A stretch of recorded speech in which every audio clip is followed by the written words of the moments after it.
«15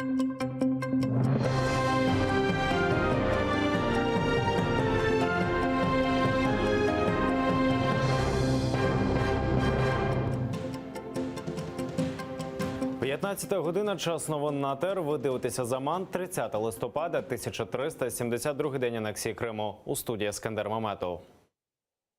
Надзвичайна подія на Дніпропетровщині. В одному з судів Нікополя пролунав вибух. Є загиблі та поранені. Про це повідомили у Національній поліції. Вибух стався під час судового засідання. Там слухалася справа про вбивство. Чоловік витягнув 2 гранати та підірвав їх. Відомо, що підривник загинув на місці. Під час надання допомоги в медичному закладі помер підсудний. До лікарів по допомогу звернулося ще 10 осіб. Серед постраждалих 2 конвоїри, співробітник суду, секретар і 1 цивільна особа. Розглядався матеріал по факту вбивства, яке було наприкінці 2015 року. Тоді в місті Нікополі стався розстріл 2 чоловіків. І чоловік, який зараз підірвав гранати, це батько одного із загиблих. Сталося це наприкінці судового засідання, коли оголосили, що суд буде перенесений у зв'язку з неявкою адвоката.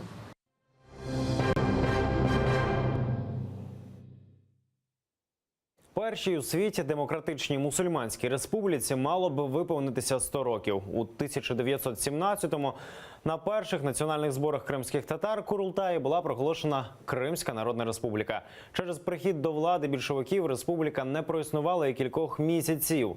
Але факт її проголошення має величезне значення не тільки для кримських татар і України, але й для всього світу. Перший Курултай демонструє, наскільки давніми є демократичні традиції в Україні і Криму. Перший Курултай кримсько-татарського народу, який відкрив свою роботу за старим стилем 26 листопада, або за новим це 9 грудня, він якраз і намагався зробити все для того, щоб в Криму кримсько-татарські народи вирішували свою долю самостійно, без диктату з боку будь-кого. Але в той же час кримськотатарі, вони це проголосили, в тих документах, які прийняли, що вони закликають всіх інших в Криму разом з ними вирішувати спільну долю Криму. Выдающегося для крымско-татарского народа и для всего Крыма года. Почему я говорю именно для нашего полуострова? Потому что в тот момент, вот в этот самый переломный момент истории Крыма, у Крыма был шанс получить совершенно иное развитие, изменить траекторию своего политического пути вот с такого очень трагического на позитивное. Но, к сожалению, этого не произошло. Діаспора кримських татар у Туреччині спотворює події, які відбуваються у Криму. Зокрема, версія про те, що Веджія Кашка померла після того, як російські правоохоронці провели затримання, не відповідає дійсності. Таку заяву оприлюднили на сайті російського посольства в Туреччині на запит спілки культури і взаємодопомоги кримських татар у Туреччині щодо вбивства Кашка. Насправді, меджліс кримсько-татарського народу займається шантажем і здирництвом, жертвою якого став чесний громадянин Туреччини. Він утрапив у халепу після знайомства з онукою Веджія Кашка. Про це йдеться у заяві, як відомо, 23 листопада після обшуків і затримань, що проводили ФСБшники у Криму, від серцевої недостатності померла відома правозахисниця, ветеран Кримсько-татарського національного руху Веджія Кашка.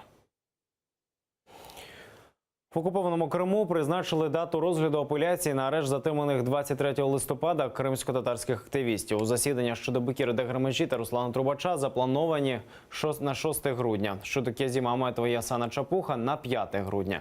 Апеляцію на арешт розглядатиме підконтрольний Кремлю Верховний суд Криму. Якщо суд відкине клопотання захисту, затримані залишатимуться під вартою до 15 січня. Кримсько-татарських активістів затримали 23 листопада. ФСБ закидає їм вимагання в особливо великому розмірі. Бранцям Кремля з Криму знову відмовили у праві на освіту. Федеральна служба виконання покарань вже вдруге відкинула запит керівництву Таврійського національного університету імені Вернадського в організації освітнього процесу для кримських політв'язнів Олександра Кольченка та Нурі Прімова. Відомо, що вони забажали отримувати вищу освіту, перебуваючи за ґратами. Зокрема, Кольченка поновили на другому курсі географічного факультету ТНУ, а Нурі Прімов хоче здобувати вищу юридичну освіту. Першого листа з проханням організувати їхнє навчання направили до російських структур цього червня. Ми зв'язалися з ректором ТНУ Володимиром Казаріним. Сначала было сказано, что они отказывают нам, потому что мы иностранный вуз, а это заключенные Российской Федерации. Нам тогда стали говорить о другом, что нет возможности обеспечить их техническими средствами для этой учебы. Мы отвечали, что мы готовы сами предоставить и компьютер, и ноутбук для наших студентов. Последние ответы из Федеральной службы исполнения наказания, они носят совершенно деструктивный характер. Они сказали, что они вообще отказываются обсуждать вопрос. Олександра Кольченка засудили в Росії до 10 років колонії суворого режиму. Закидають йому нібито підготовку терактів в окупованому Криму. А Нурі Прімов отримав 5 років в'язниці. Йому інкримінують участь у забороненій в Росії організації Хізбут Тахрір. До 80% внутрішніх переселенців в майбутньому не збираються повертатися у колишні місця проживання, зокрема на Донбас. Про це заявив заступник міністра з питань тимчасово окупованих територій Юрій Гримчак. За його словами, люди вже вирішили, що вони залишатимуться на тій території, де вони облаштувалися. Діти пішли в школу, дорослі знайшли роботу і кудись переїжджати вже не хочуть. Гримчак також додав, що 500 000 переселенців не отримують пенсії, оскільки виїхали назад на непідконтрольні українському уряду території. Загалом на кінець вересня в Україні на обліку перебувало понад 1,5 мільйона переселенців з анексованого Криму та зони АТО.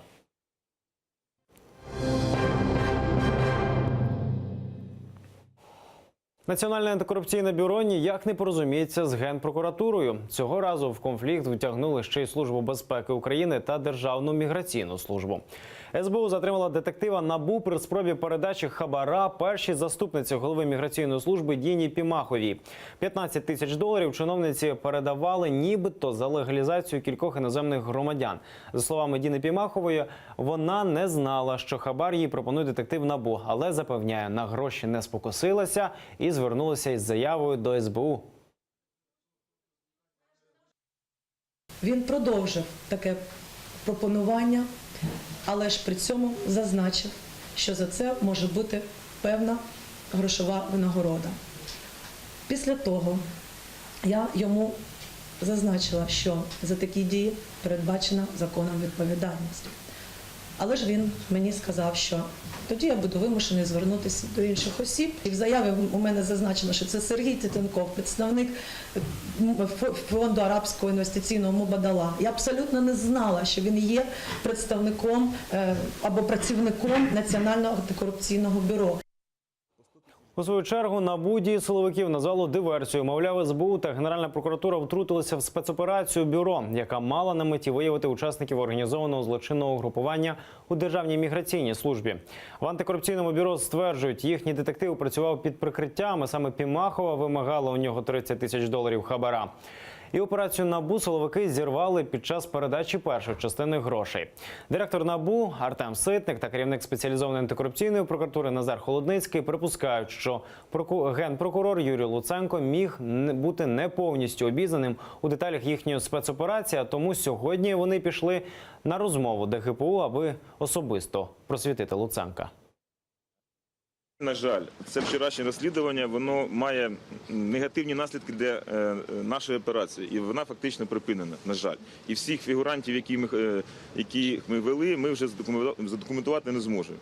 Ми сподіваємося на взаємну співпрацю Генеральної прокуратури і відкритість таку, яку ми надаємо в наших провадженнях. Тут є дані вже розголошені. Ми як прокурор дали дозвіл на розсекречення необхідних документів.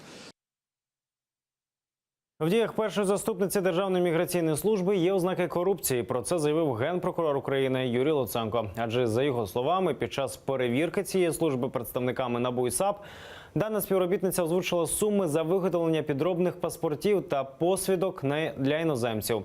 Натомість дії агента НАБУ – це провокація, не отримання хабара, переконаний Юрій Луценко.